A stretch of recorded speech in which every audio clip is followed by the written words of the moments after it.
안녕하세요. 은빛마중입니다. 오늘도 당신의 하루를 따뜻하게 맞이합니다. 혹시 가족에게 한 말 때문에 마음이 멀어졌다고 느껴보신 적이 있으신가요? 분명히 사랑하는 마음으로, 걱정되는 마음으로 건넨 말이었는데도 말입니다. 자식이 예전보다 덜 찾아오는 것 같고, 배우자와의 대화가 점점 줄어드는 것 같아 마음이 무거우셨을지도 모릅니다. 어쩌면 내가 뭘 잘못했나 하는 생각에 밤잠을 설치신 적도 있으실 겁니다. 좋은 의도로 한 말인데 왜 상대방은 그렇게 받아들이지 않는 걸까? 혹시 내가 너무 예민하게 생각하는 건 아닐까 하는 의문도 드셨을 것입니다. 사실 그 마음 저도 충분히 이해합니다. 사랑해서 한 말이었습니다. 걱정해서. 잘 되기를 바라는 마음에서 나온 말이었습니다. 의도가 나쁘지 않았다는 걸 누구보다 본인이 잘 알고 계실 겁니다. 그런데도 전달이 제대로 되지 않아서 속상하셨을 것입니다. 그런데 여기서 중요한 것 하나를 발견하게 됩니다. 문제는 말의 내용이 아니라 말투였다는 점입니다. 같은 내용이라도 어떤 말투로 전하느냐에 따라 듣는 사람의 마음이 완전히 달라집니다. 마치 같은 음식이라도 어떤 그릇에 담아서 내느냐에 따라 맛이 달라지는 것처럼 말입니다. 생각해보시면 참 신기한 일입니다. 밖에서 만나는 사람들에게는 그렇게 조심스럽게 말하면서 가장 사랑하는 가족에게는 가장 거칠어지는 말투를 쓰게 됩니다. 마치 가족이니까 이해해 줄 거라는 믿음 때문일까요? 아니면 너무 가까워서 방심하게 되는 것일까요? 사실 이것은 우리 모두가 가지고 있는 인간적인 모습입니다. 가장 편한 사람 앞에서 가장 솔직해지는 것은 자연스러운 일이지만 때로는 그 솔직함이 상대방에게는 상처로 다가갈 수 있다는 점을 간과하게 됩니다. 오늘은 가족에게 가장 상처가 되는 말투 5가지를 함께 살펴보겠습니다. 그리고 그와는 성격이 전혀 다른 관계를 살리는 말 3가지도 나누어 보겠습니다. 이 이야기를 들으시면서 혹시 나도 그랬구나 하는 마음이 드실지도 모릅니다. 하지만 이 시간은 비난이나 자책을 위한 것이 아닙니다. 지금부터 바꿀 수 있다는 희망의 메시지입니다. 우리가 어떤 말투를 쓰고 있었는지 알게 되면 그때부터 달라질 수 있으니까요. 말은 습관이고 습관은 충분히 바뀔 수 있는 것이니까요. 구독과 좋아요 한번 눌러주시면 사람 관계가 덜 힘들어지는 마음의 원리를 계속 나누겠습니다. 그럼 이제 본격적인 이야기를 시작해 보겠습니다. 첫 번째, 너를 위해서 라는 말투. 며칠 전 60대 중반의 박 어머니가 며느리에게 이런 말을 하셨습니다. 얘야, 너를 위해서 하는 말인데 그렇게 아이들만 돌보지 말고 남편도 좀 챙겨라. 남자는 소홀히 하면 밖으로 놔두는 법이야. 박 어머니는 정말 며느리를 걱정하는 마음이었습니다. 오랜 세월 살아오면서 터득한 지혜를 나누고 싶었던 것입니다. 박 어머니는 자신의 젊은 시절을 떠올리며 며느리에게 도움이 되고 싶었습니다. 내가 그때 누군가 이런 말을 해줬다면 얼마나 좋았을까 하는 마음도 있었습니다. 실제로 박 어머니가 신혼 초기에 겪었던 시행착오를 며느리는 겪지 않았으면 좋겠다는 진심이었습니다. 하지만 며느리는 어떻게 받아들였을까요? 시어머니가 또 잔소리 하신다는 생각부터 들었습니다. 너를 위해서 라는 말 앞에 숨어있는 진짜 메시지를 들었기 때문입니다. 내가 더 잘 알고 내 말대로 해야 한다는 뜻으로 해석한 것입니다. 며느리는 속으로 이렇게 생각했습니다. 나도 나름대로 최선을 다하고 있는데 왜 항상 부족한 사람 취급을 받아야 하지? 시어머니는 내가 어떤 상황인지, 어떤 고민을 하고 있는지 물어보지도 않고 결론부터 말씀하신다. 하버드 대학교의 심리학자 다니엘 길버트 교수는 흥미로운 연구를 발표했습니다. 사람들에게 조언을 줄 때 당신을 위해서 라는 표현을 사용하면 듣는 사람은 오히려 반발심을 느낀다는 것입니다. 왜냐하면 이 말 속에는 은연중에 나는 옳고 너는 틀렸다는 우월감이 담겨 있기 때문입니다. 길버트 교수의 연구에 따르면 사람들은 너를 위해서 라는 말을 들을 때 2가지 메시지를 동시에 받아들인다고 합니다. 첫 번째는 표면적인 메시지인 나는 당신을 걱정한다 이고 두 번째는 숨겨진 메시지인 당신의 판단력을 신뢰하지 않는다 입니다. 문제는 사람들이 두 번째 메시지에 더 민감하게 반응한다는 점입니다. 또한 이 연구에서는 너를 위해서 라는 말을 자주 듣는 사람들이 점차 자신의 판단력에 대한 확신을 잃게 된다는 것도 발견했습니다. 좋은 의도로 한 말이 오히려 상대방의 자존감을 떨어뜨리는 결과를 가져오는 것입니다. 사실 너를 위해서 라는 말투의 본질은 상대방의 판단력을 인정하지 않는다는 뜻입니다. 상대방도 충분히 생각할 수 있고 자신의 상황을 가장 잘 아는 사람이라는 점을 간과하는 것입니다. 이런 말투를 들으면 사람들은 존중받지 못한다는 느낌을 받게 됩니다. 특히 며느리와 시어머니 관계에서 이런 말투는 더욱 미묘한 감정을 불러일으킵니다. 며느리는 내가 이 집의 구성원으로 인정받지 못하고 있구나 라는 느낌을 받을 수 있습니다. 시어머니의 경험과 지혜는 분명 소중한 것이지만 그것을 전달하는 방식이 중요한 것입니다. 이런 상황이 반복되면 며느리는 점차 시어머니와의 대화를 피하게 됩니다. 무엇을 말해도 결국 너를 위해서 라는 조언으로 이어질 것 같다는 예상 때문입니다. 그렇게 되면 정작 진짜 도움이 필요할 때도 마음을 열고 이야기하지 않게 됩니다. 공자는 이런 말을 남겼습니다. 타인을 가르치려 하기 전에 먼저 자신이 배울 자세를 갖추어라. 아무리 좋은 의도라고 해도 상대방의 입장을 먼저 이해하려는 마음이 없다면 그 말은 상처가 될 수 있다는 뜻입니다. 또한 공자는 군자는 먼저 행하고 후에 말한다고도 했습니다. 조언을 하기 전에 먼저 상대방의 상황을 충분히 이해하고 그 사람의 입장에서 생각해 보는 것이 중요하다는 의미입니다. 박 어머니도 나중에는 깨달으셨습니다. 며느리에게 정말 도움이 되고 싶었다면 너를 위해서가 아니라 혹시 힘든 일 있으면 언제든 말해 라고 했으면 어땠을까 하고 말입니다. 며칠 후 박어머니는 며느리에게 이렇게 말씀하셨습니다. 얘야, 어머니가 성급했네. 너도 충분히 잘하고 있는 것 같은데 괜한 걱정을 했나 봐. 혹시 도움이 필요하면 언제든 말해. 며느리는 이 말을 듣고 마음이 한결 편해졌다고 합니다. 사랑하는 마음은 전달되지 못하고 오해만 남게 되는 것. 참 아쉬운 일입니다. 하지만 말투 하나만 바꿔도 같은 내용이라도 완전히 다르게 받아들여질 수 있다는 것을 보여주는 사례입니다. 두 번째, 비교하는 말투. 이번에는 60대 후반의 김 아버지 이야기입니다. 아들이 직장에서 승진하지 못했다는 소식을 듣고 이렇게 말씀하셨습니다. 옆집 철수는 벌써 부장이 되었던데 너는 아직도 그 자리에 있니? 좀 더 적극적으로 해봐라. 아들을 격려하고 싶은 마음이었습니다. 김 아버지는 아들이 어렸을 때부터 똑똑하고 성실한 아이였다고 기억하고 계셨습니다. 대학도 좋은 곳을 나왔고 직장도 나름 괜찮은 곳에 다니고 있었습니다. 그런데 동네 친구들과 비교해보니 아들이 뒤처지는 것 같아서 안타까웠습니다. 다른 애들은 다 잘 되는데 우리 아들만 제자리 걸음이네. 하는 마음이 들었습니다. 아들이 더 노력하면 충분히 더 좋은 자리에 올라갈 수 있을 텐데 혹시 너무 안주하고 있는 건 아닌가 하는 걱정이 앞섰습니다. 하지만 아들은 어떤 기분이었을까요?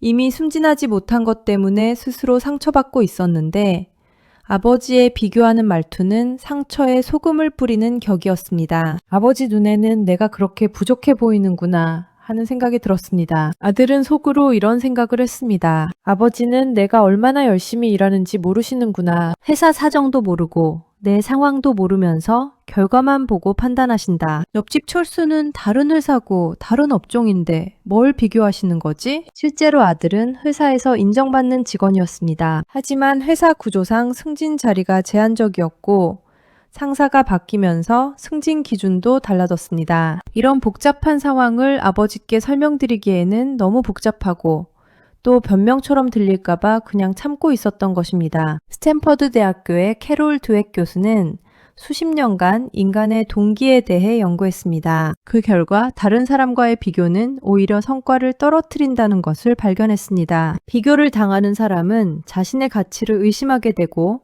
도전 정신보다는 회피 심리가 강해진다는 것입니다. 드웩 교수의 성장 마인드셋 이론에 따르면 사람들을 다른 사람과 비교하는 대신 그들의 과거와 비교할 때 더 큰 발전을 이룬다고 합니다. 작년에 너보다 얼마나 성장했나? 라는 질문이 다른 사람보다 얼마나 잘하고 있나? 라는 질문보다 훨씬 건설적이라는 것입니다. 또한 연구에 따르면 비교당하는 사람들은 점차 자신만의 고유한 장점보다는 다른 사람이 가진 것에만 집중하게 된다고 합니다. 이는 개인의 창의성과 독창성을 억누르는 결과를 가져옵니다. 비교하는 말투의 근본적인 문제는 상대방을 하나의 독립된 인격체로 보지 않는다는 점입니다. 그 사람만의 고유한 상황, 능력, 노력의 과정을 무시하고 결과만으로 판단하는 것입니다. 이런 말투를 들으면 사람은 자존감이 떨어지고 관계에서도 위축되게 됩니다. 특히 부모와 자식 관계에서 비교하는 말투는 더욱 깊은 상처를 남깁니다. 자식은 부모님이 나를 있는 그대로 사랑하지 않는구나 라는 생각을 하게 됩니다. 조건적인 사랑을 받고 있다는 느낌을 받는 것입니다. 이런 상황이 지속되면 자식은 부모에게 자신의 솔직한 고민을 털어놓지 않게 됩니다. 어떤 이야기를 해도 다른 사람과 비교당할 것 같다는 두려움 때문입니다. 그렇게 되면 부모와 자식 사이의 소통은 점점 줄어들고 겉으로만 안부를 묻는 관계가 되어버립니다. 아리스토텔레스는 모든 개인은 고유한 덕목을 가지고 있으며 그것을 발견하고 키우는 것이 중요하다고 했습니다. 다른 사람과 비교하는 것이 아니라 그 사람만의 장점과 가능성을 인정해주는 것이 진정한 격려라는 뜻입니다. 또한 아리스토텔레스는 행복은 다른 사람과의 비교에서 오는 것이 아니라 자신의 잠재력을 실현하는 것에서 온다고 말했습니다. 진정한 성공은 다른 사람을 이기는 것이 아니라 어제의 자신보다 나아지는 것이라는 의미입니다. 킴 아버지도 나중에는 아들에게 이렇게 말씀하셨습니다. 아들아, 너만의 페이스가 있을 거야. 아빠는 네가 성실하게 노력하는 모습을 늘 지켜보고 있어. 네가 입사했을 때와 비교하면 정말 많이 성장한 것 같다. 같은 격려의 마음이지만 전달되는 느낌이 완전히 달라진 것입니다. 아들은 아버지가 자신을 있는 그대로 인정해 주신다는 느낌을 받았고 오히려 더 큰 동기부여가 되었다고 합니다. 세 번째, 결론부터 단정하는 말투. 시할머니는 손녀가 늦은 나이에 결혼한다고 하자 이렇게 말씀하셨습니다. 35에 결혼하면 아이 낳기 힘들어. 그리고 나이 차이도 너무 많이 나잖아. 이 결혼 잘못된 것 같다. 손녀의 행복을 걱정하는 마음에서 나온 말이었습니다. 시할머니는 손녀를 정말 아끼셨습니다. 어렸을 때부터 예쁘고 똑똑한 손녀가 좋은 사람 만나서 행복하게 살았으면 좋겠다고 늘 바라셨습니다. 그런데 손녀가 데려온 남자친구는 할머니의 기준에서 보면 여러 가지로 걱정스러웠습니다. 나이도 손녀보다 8살이나 많고 이혼 경력도 있었습니다. 할머니 세대에서는 이해하기 힘든 조건들이었습니다. 요즘 세상이 많이 바뀌었다고는 하지만 그래도 이건 아니지 않나? 하는 생각이 들었습니다. 하지만 손녀는 어떤 느낌을 받았을까요? 할머니가 자신의 선택을 전혀 신뢰하지 않는다는 생각이 들었습니다. 그동안 신중하게 고민하고 내린 결정인데 할머니는 상황을 자세히 듣지도 않고 결론부터 내려버린 것입니다. 손녀는 속으로 이렇게 생각했습니다. 할머니는 그분을 만나보지도 않고 내가 어떤 과정을 거쳐서 이런 결정을 했는지도 묻지 않고 판단하신다. 나도 충분히 고민하고 결정한 건데 왜 내 판단력을 믿어주지 않으실까? 실제로 손녀는 그 남자친구와 2년간 만나면서 많은 것을 고민했습니다. 나이 차이와 이혼 경력 등 모든 것을 다 알고 있었고 그럼에도 불구하고 그 사람의 인품과 진실함에 끌렸습니다. 무엇보다 자신을 진심으로 사랑하고 존중해주는 사람이었습니다. MIT 대학교의 조직심리학자 에드 샤인 교수는 겸손한 질문의 중요성에 대해 연구했습니다. 결론부터 내리는 대신 질문을 통해 상대방의 이야기를 들어보면 관계가 훨씬 깊어지고 신뢰가 쌓인다는 것입니다. 반대로 성급한 판단은 소통의 문을 닫아버린다고 했습니다. 샤인 교수는 겸손한 탐구,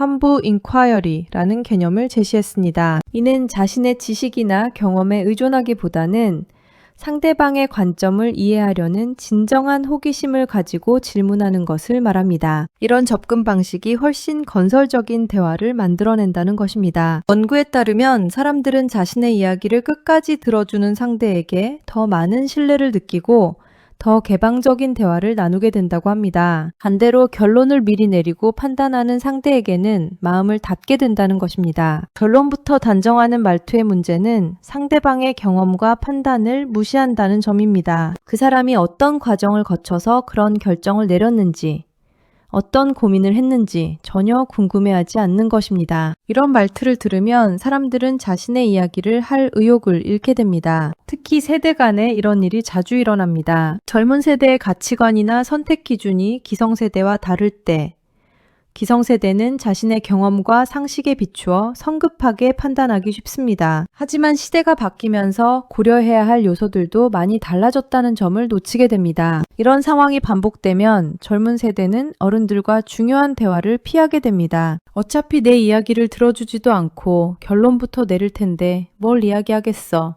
하는 마음이 드는 것입니다. 소크라테스는 나는 내가 모른다는 것을 안다는 유명한 말을 남겼습니다. 아무리 많은 경험을 가진 사람이라도 다른 사람의 구체적인 상황까지는 다 알 수 없다는 겸손함이 필요하다는 뜻입니다. 또한 소크라테스의 삼파술은 상대방이 스스로 답을 찾아갈 수 있도록 도와주는 질문의 기술을 보여줍니다. 자신의 지식을 일방적으로 전달하는 것이 아니라 상대방의 생각을 이끌어내는 것이 진정한 지혜라는 의미입니다. 시할머니도 나중에는 손녀에게 이렇게 말씀하셨습니다. 할머니가 성급하게 판단했네. 네가 어떤 마음으로 이런 결정을 했는지 듣고 싶구나. 그분은 어떤 사람이야? 그제서야 손녀는 마음을 열고 자신의 이야기를 들려주었습니다. 2년 동안의 만남, 그 사람의 장점들, 자신이 고민했던 부분들, 그리고 결국 어떻게 결정하게 되었는지까지 모든 이야기를 털어놓았습니다. 할머니도 손녀의 깊은 생각을 알게 되었고 그 남자친구를 직접 만나보신 후에는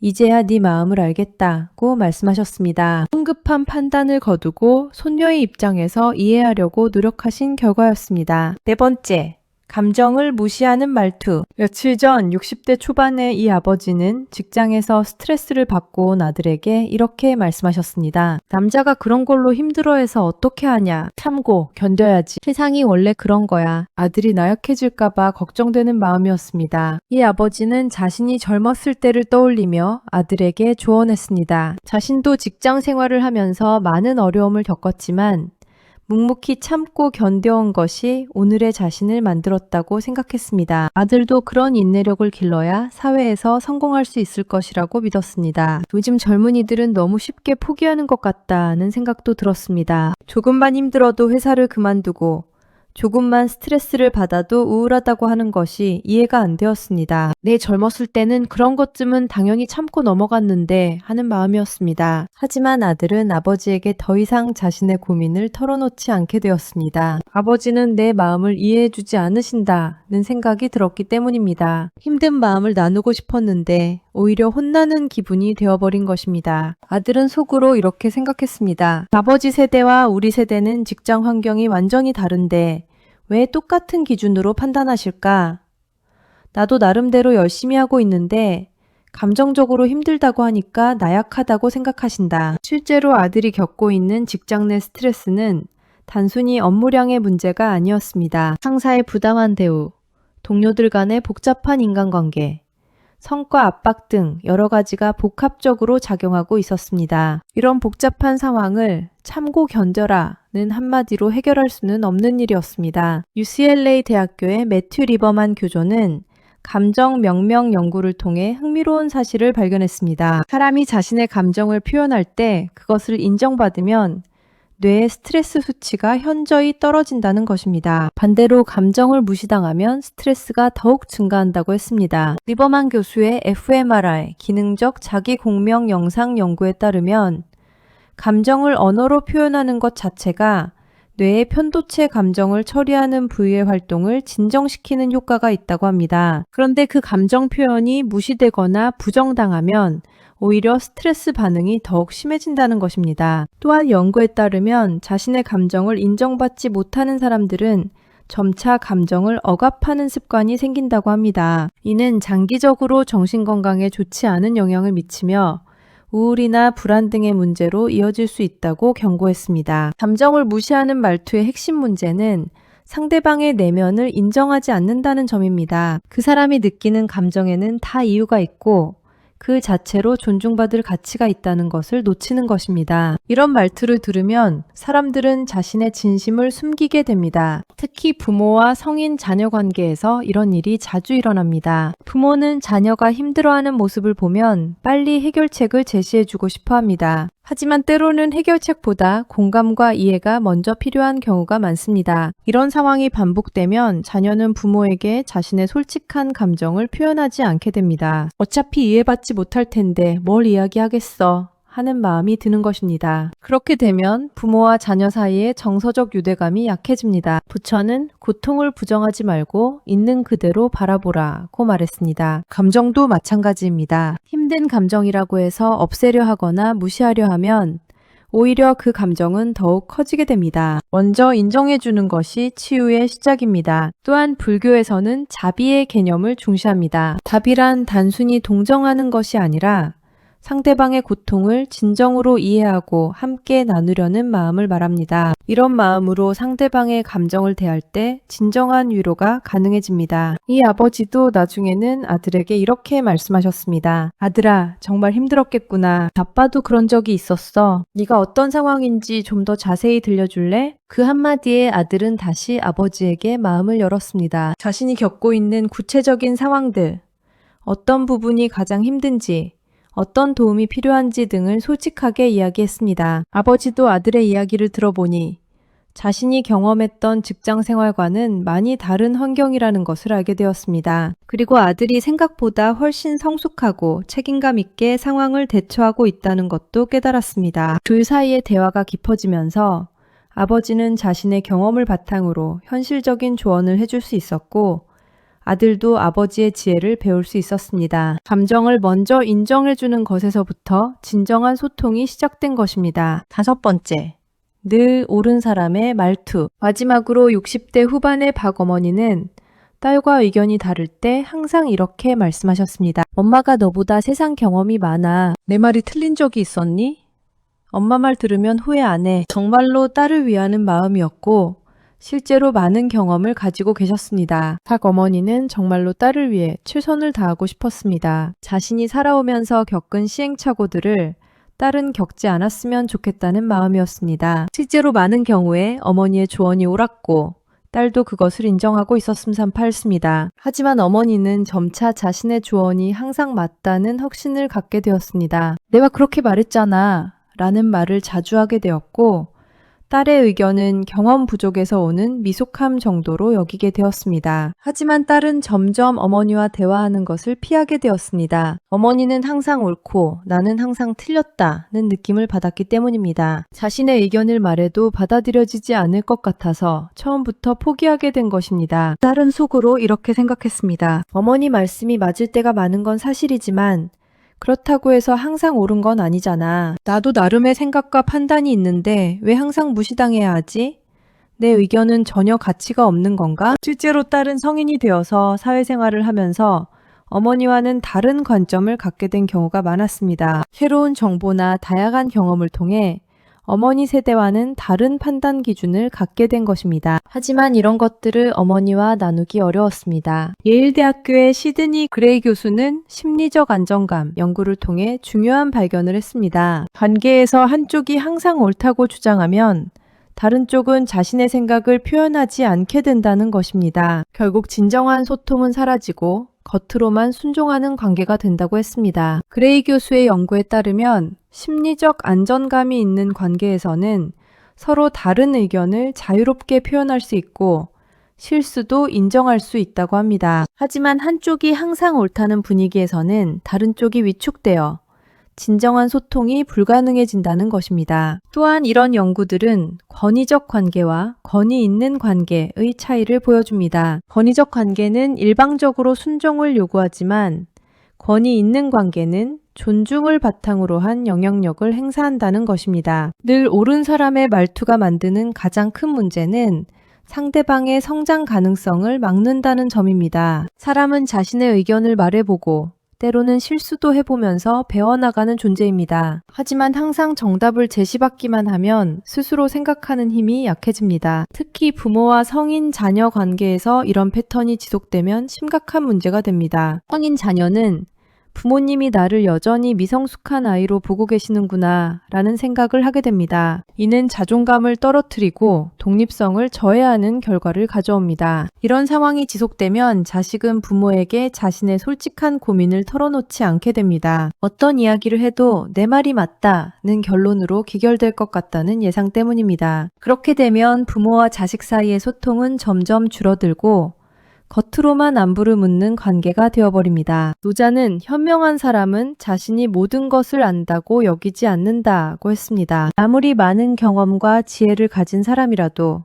상대방에게서 배울 것이 있다는 열린 마음을 가져야 한다는 뜻입니다. 또한 노자는 강한 것은 부러지기 쉽고 부드러운 것은 오래간다 고도 말했습니다. 고집스럽게 자신의 옳음을 주장하는 것보다는 유연하게 다른 의견을 받아들이는 자세가 관계를 더 오래 지속시킨다는 의미입니다. 박 어머니도 어느 날 깨달으셨습니다. 딸이 점점 자신과 대화하는 것을 피한다는 것을 느꼈기 때문입니다. 내가 딸을 위해서 조언해주는 건데 왜 딸은 점점 멀어지는 걸까? 하는 의문이 들었습니다. 어느 날 딸과 진솔한 대화를 나누게 되었습니다. 엄마, 사실 제가 어머니와 이야기하는 게 부담스러워요. 제 의견을 말해도 결국 어머니 말씀이 옳다는 결론이 나니까요. 제 생각도 한번 들어봐 주시면 좋겠어요. 박 어머니는 그제서야 자신의 말투가 딸에게 어떤 영향을 주었는지 깨달았습니다. 딸아, 엄마도 틀릴 수 있어. 네 생각도 들어보자. 요즘은 엄마 세대와 많이 다르잖아. 라고 말씀하신 후부터 딸과의 관계가 훨씬 편해졌다고 하십니다. 대화의 즐거움을 다시 찾게 된 것입니다. 어머니는 딸의 새로운 관점을 배울 수 있었고,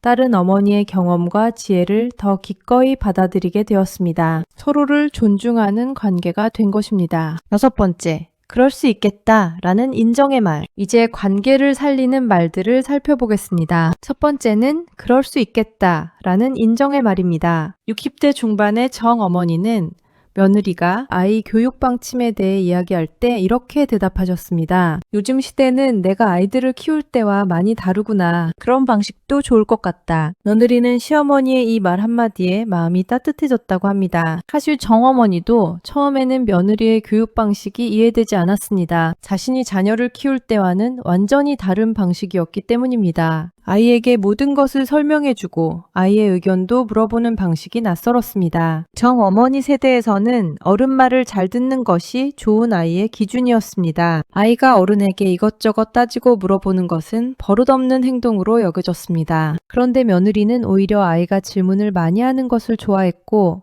아이의 의견을 진지하게 들어주었습니다. 처음에는 저렇게 키우면 버릇없는 아이가 되는 거 아닌가?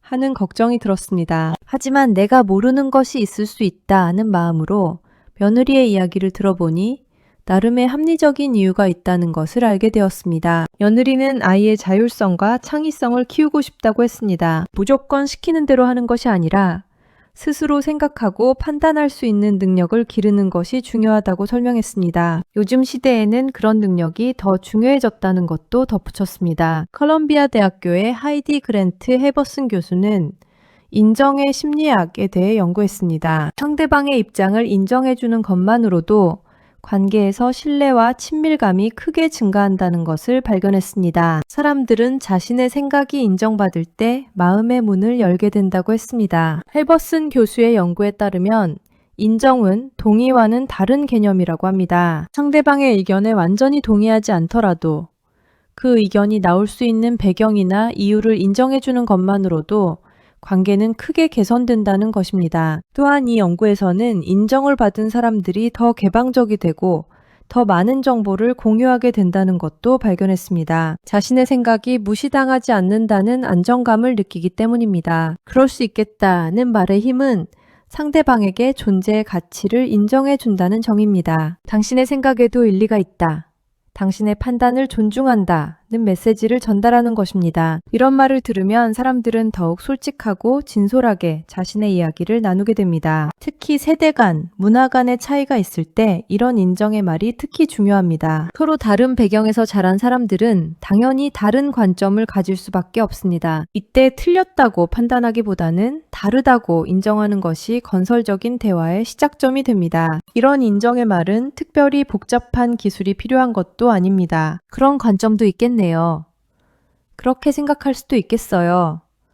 나름의 이유가 있으실 거예요. 같은 간단한 표현만으로도 충분합니다. 칼 로저스는 무조건적 긍정적 관심이라는 개념을 제시했습니다. 상대방의 선택이나 생각을 전적으로 동의하지 않더라도 그 사람 자체를 존중하고 인정하는 마음을 가져야 한다는 뜻입니다. 로저스는 이런 태도가 상대방의 성장을 돕는다고 했습니다. 판단받지 않는다는 안정감 속에서 사람들은 더 솔직해지고 스스로 문제를 해결해 나갈 힘을 찾게 된다는 것입니다. 정 어머니는 이후로도 며느리와 많은 대화를 나누게 되었습니다. 그럴 수 있겠다 는 말 한마디가 두 사람 사이의 벽을 허물어 준 것입니다. 서로 다른 생각을 가지고 있어도 충분히 이해하고 배려할 수 있다는 것을 보여준 사례입니다. 며느리도 시어머니가 자신의 방식을 인정해 주시니까 오히려 시어머니의 경험과 지혜에 더 관심을 갖게 되었습니다. 어머니는 어떻게 키우셨어요? 라고 물어보기도 하고 시어머니의 조언을 진지하게 들어보기도 했습니다. 결국 두 사람은 서로에게서 배우는 관계가 되었습니다. 장 어머니는 요즘 아이들의 특성과 새로운 교육법에 대해 배웠고 며느리는 인생 선배로서의 시어머니의 지혜를 배웠습니다. 인정이라는 작은 씨앗이 큰 열매를 맺은 것입니다. 7번째, 네 생각은 어때? 라는 질문의 말. 60대 후반의 김할아버지는 손자가 진로 문제로 고민할 때 이렇게 말씀하셨습니다. 할아버지가 조언을 해주고 싶지만 먼저 네 생각을 듣고 싶구나. 어떤 것들을 고려하고 있니?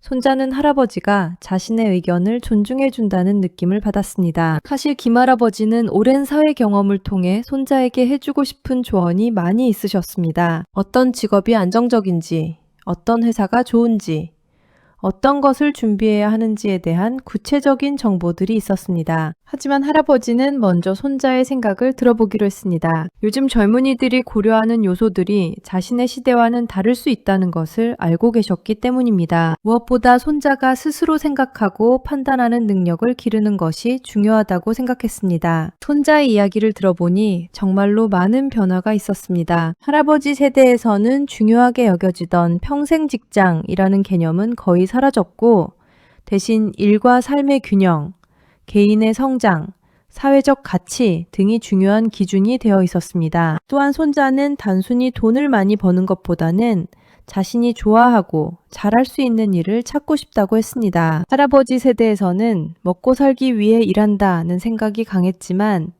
손자 세대에서는 의미 있는 일을 한다는 관점이 더 중요해진 것입니다. 하버드 대학교의 에이미 에드먼드슨 교授는 질문의 힘에 대해 오랫동안 연구했습니다. 조언을 먼저 하는 것보다 질문을 통해 상대방의 생각을 이끌어내는 것이 훨씬 효과적이라는 것을 발견했습니다. 사람들은 스스로 답을 찾아갈 때 더 큰 만족감과 성취감을 느낀다고 했습니다. 에드먼드슨 교수의 연구에 따르면 좋은 질문은 상대방의 사고를 자극하고 새로운 관점을 발견하도록 돕는다고 합니다. 반대로 성급한 조언은 상대방의 사고 과정을 중단시키고 의존성을 키운다고 경고했습니다. 또한 이 연구에서는 질문을 받은 사람들이 더 창의적이고 혁신적인 해결책을 찾아낸다는 것도 발견했습니다. 스스로 생각하는 과정을 통해 자신만의 독창적인 답을 찾아내기 때문입니다. 이 생각은 어때? 라는 질문의 말이 가진 힘은 상대방을 동등한 대화 상대로 인정한다는 점입니다. 당신의 의견이 중요하다.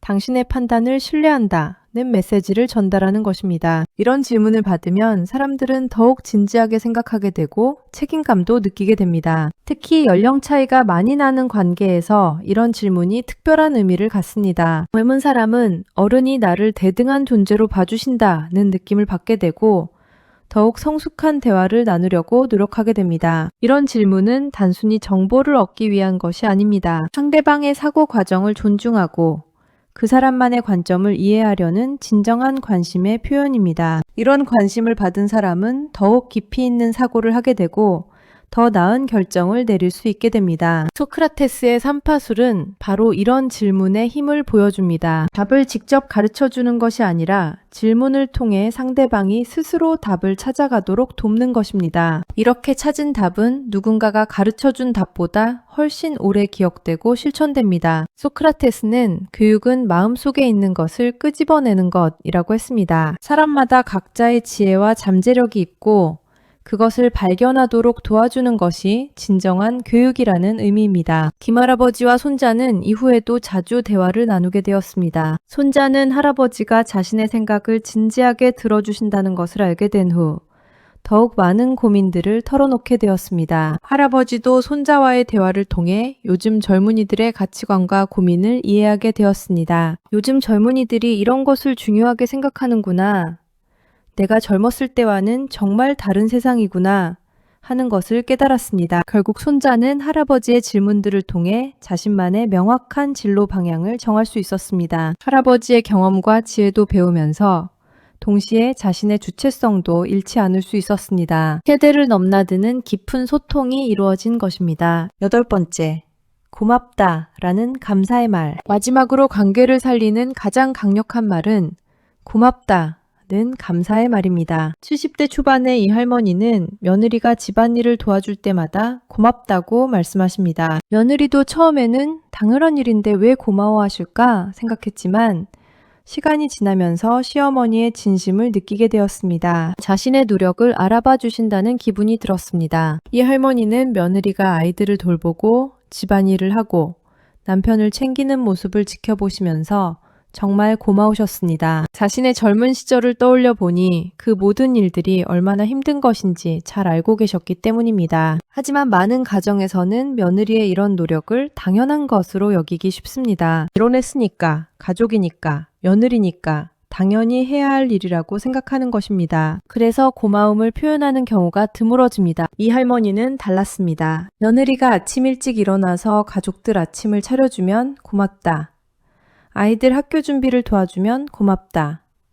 할머니 약을 챙겨드리면 고맙다고 말씀하셨습니다. 며느리는 말합니다. 시어머니께서 항상 고맙다고 말씀해 주시니 더 기쁜 마음으로 도움을 드리게 됩니다. 인정받는다는 느낌이 들어서 힘이 나요. 처음에는 당연한 일인데 왜 고마워하실까 했는데 지금은 그 마음이 얼마나 소중한지 알겠어요. 펜실베니아 대학교의 마틴 셀리그만 교수는 감사의 심리학을 연구하면서 놀라운 사실을 발견했습니다. 감사 표현을 자주 하는 사람들은 인간관계가 더 원만하고 받는 사람도 더 큰 행복감을 느낀다는 것입니다. 감사는 주는 사람과 받는 사람 모두에게 긍정적인 영향을 미친다고 했습니다. 셀리그만 교수의 감사일기 실험은 매우 유명합니다. 사람들에게 매일 감사한 일 3가지를 적도록 했더니 몇 주 만에 행복지수가 크게 상승했다는 것입니다. 감사를 표현하는 것은 말하는 사람의 뇌에서 도파민과 세로토닌 같은 행복 호르몬을 분비시킨다고 합니다. 또한 감사를 받는 사람의 뇌에서도 비슷한 변화가 일어난다고 합니다. 자신의 행동이 인정받고 고마워받는다는 것을 알 때 사람들은 더 큰 만족감을 느끼고 더 적극적으로 행동하게 된다는 것입니다. 고맙다는 말의 깊은 의미는 상대방의 존재 자체를 소중하게 여긴다는 점입니다. 당신이 있어서 좋다. 당신의 도움이 의미 있다는 메시지를 전달하는 것입니다. 이런 말을 들으면 사람들은 자신의 가치를 느끼게 되고 관계에서 더 많은 기쁨을 찾게 됩니다. 특히 가족 관계에서 감사의 말은 특별한 의미를 갖습니다. 가족 간에는 서로를 위해 하는 일들이 너무 자연스러워서 고마움을 잊기 쉽습니다. 하지만 그 자연스러움 속에도 각자의 노력과 배려가 들어있다는 것을 인정해주는 것이 중요합니다. 이런 감사의 표현은 특별히 큰 일에만 국한되지 않습니다. 작은 일상의 배려들, 사소한 도움들에도 고마움을 표현하는 것이 더욱 의미 있습니다. 이런 작은 감사들이 쌓여서 관계를 더욱 따뜻하게 만들어갑니다. 공자는 예의의 핵심은 감사하는 마음이라고 했습니다. 다른 사람이 해준 일을 당연하게 여기지 않고 그 마음과 노력을 알아보는 것이 인간관계의 기본이라는 뜻입니다. 또한 공자는 군자는 남의 은혜를 기억하고 자신의 은혜는 잊는다고도 했습니다. 다른 사람이 베푼 도움은 오래 기억하고 감사해야 하지만 자신이 베푼 도움은 당연한 것으로 여겨야 한다는 의미입니다. 이 할머니는 며느리뿐만 아니라 가족들에게 자주 고마움을 표현하십니다. 아들아, 바쁜데 안부 전화 고맙다. 딸아, 반찬 가져다줘서 고맙다. 손자야, 할머니 병원까지 데려다줘서 고맙다. 는 식으로 말입니다. 가족들은 할머니의 이런 말씀 때문에 더욱 자주 찾아뵙게 되었고 집안 분위기도 훨씬 따뜻해졌다고 합니다. 서로에 대한 감사와 고마움이 선순환을 만들어낸 것입니다. 며느리는 시어머니께서 항상 고맙다고 해주시니까 저도 자연스럽게 시어머니께 고마운 마음을 표현하게 되더라고요. 그러니까 우리 가족 전체가 서로 고마워하는 분위기가 됐어요. 라고 말합니다. 이렇게 감사의 말은 한 사람에서 시작되어 가족 전체로 퍼져나가는 힘이 있습니다. 작은 고마움의 씨앗이 큰 행복의 나무로 자라나는 것입니다. 오늘 우리는 가족에게 상처가 되는 말투 5가지와 관계를 살리는 말 3가지를 함께 살펴보았습니다. 상처가 되는 말투들을 되돌아보면 모두 한 가지 공통점이 있습니다. 상대방을 하나의 독립된 인격체로 인정하지 않는다는 점입니다. 너를 위해서 라는 말투는 상대방의 판단력을 무시하고 비교하는 말투는 그 사람만의 고유함을 인정하지 않습니다. 결론부터 단정하는 말투는 상대방의 경험을 무시하고 감정을 무시하는 말투는 그 사람의 내면을 인정하지 않습니다. 늘 옳은 사람의 말투는 상대방의 성장 가능성을 막아버립니다. 이런 말투들의 뿌리에는 무엇이 있을까요? 아마도 사랑하기 때문에, 경험이 많기 때문에, 걱정되기 때문에 라는 마음이 있을 것입니다. 그 마음 자체는 결코 나쁘지 않습니다. 오히려 소중한 마음입니다. 문제는 그 소중한 마음을 전달하는 방식입니다. 좋은 의도라고 해도 그것이 상대방에게 제대로 전달되지 않으면 오히려 상처가 될 수 있다는 것을 우리는 오늘 깊이 생각해 보았습니다. 반면에 관계를 살리는 말들은 모두 상대방을 존중하고 인정하는 마음에서 나옵니다. 그럴 수 있겠다는 말은 상대방의 입장을 인정해주고 네 생각은 어때? 는 질문은 그 사람의 의견을 존중합니다. 고맙다 는 감사의 말은 상대방의 존재 자체를 소중하게 여긴다는 뜻입니다. 이런 말들의 공통점은 상대방을 나와 동등한 존재로 인정한다는 것입니다. 나이나 경험, 지위와 상관없이 그 사람을 하나의 완전한 인격체로 보고 존중하는 마음에서 나오는 말들입니다. 여기서 가장 중요한 것은 말은 습관이고 습관은 바뀔 수 있다는 점입니다. 오늘까지 써온 말투가 있다면 내일부터는 다른 말투를 쓸 수 있습니다. 한 번에 모든 것을 바꾸려 하지 마시고 하루에 하나씩만 의식해서 바꿔보시면 됩니다. 예를 들어 오늘은 너를 위해서 라는 말 대신 혹시 도움이 필요하면 이라고 말해보세요. 내일은 누군가를 다른 사람과 비교하려는 마음이 들 때 그 사람만의 장점을 찾아서 이야기해보세요. 모레는 결론부터 내리려는 순간에 네 생각은 어때? 라고 물어보세요. 이런 작은 변화들이 쌓이면서 우리의 말투는 조금씩 바뀌어갈 것입니다. 그리고 그 변화는 가족과의 관계도 조금씩 바꿔놓을 것입니다. 가족 관계는 아직 늦지 않았습니다. 어떤 말투를 써왔든 어떤 상처가 있었든 따뜻한 말 한마디면 관계는 다시 회복될 수 있습니다. 가족이기 때문에 이해해 줄 거라는 생각보다는 가족이기 때문에 더욱 소중하게 대해야 한다는 마음을 가져보시면 어떨까요? 가족과의 관계에서 가장 중요한 것은 서로를 존중하고 인정하는 마음입니다. 나이가 많다고, 경험이 많다고 해서 항상 옳은 것은 아닙니다. 젊다고, 경험이 적다고 해서 배울 것이 없는 것도 아닙니다. 서로에게서 배우고 서로를 이해하려는 마음이 있을 때 진정한 가족의 사랑이 완성됩니다. 말은 마음을 담는 그릇입니다. 같은 마음이라도 어떤 말로 담아서 전하느냐에 따라 완전히 다른 결과를 만들어냅니다. 오늘부터는 우리의 사랑하는 마음이 상대방에게 정확히 전달될 수 있는 말투를 찾아보시기 바랍니다. 혹시 오늘 이야기를 들으시면서 내가 그런 말투를 썼구나 하는 깨달음이 드셨다면 그것이 바로 변화의 시작입니다. 깨달음이 있어야 변화가 가능하니까요. 그리고 그 변화는 당장 오늘부터 시작할 수 있습니다. 가족과의 대화에서 상대방이 어떤 반응을 보이는지 조금 더 세심하게 관찰해 보세요. 내 말을 들을 때 표정이 어떤지, 대화 후에 분위기가 어떻게 되는지 살펴보세요. 그리고 조금씩 말투를 바꿔가면서 변화를 느껴보세요. 아마도 놀라운 변화를 경험하실 수 있을 것입니다. 가족들이 더 자주 찾아오고 더 많은 이야기를 나누게 되고 더 깊은 대화를 하게 될 것입니다. 말투 하나 바뀌는 것만으로도 이런 기적 같은 일이 일어날 수 있습니다. 은빛 마중과 함께 해주셔서 감사드리며 구독과 좋아요로 함께 해주시면 관계가 한결 편해지는 심리 이야기를 계속 전해드리겠습니다. 오늘 하루도 따뜻한 말 한마디로 가족과의 관계를 더욱 깊게 만들어 가시기 바랍니다. 여러분의 가정에 웃음이 가득하고 사랑이 넘치는 하루가 되기를 진심으로 바랍니다.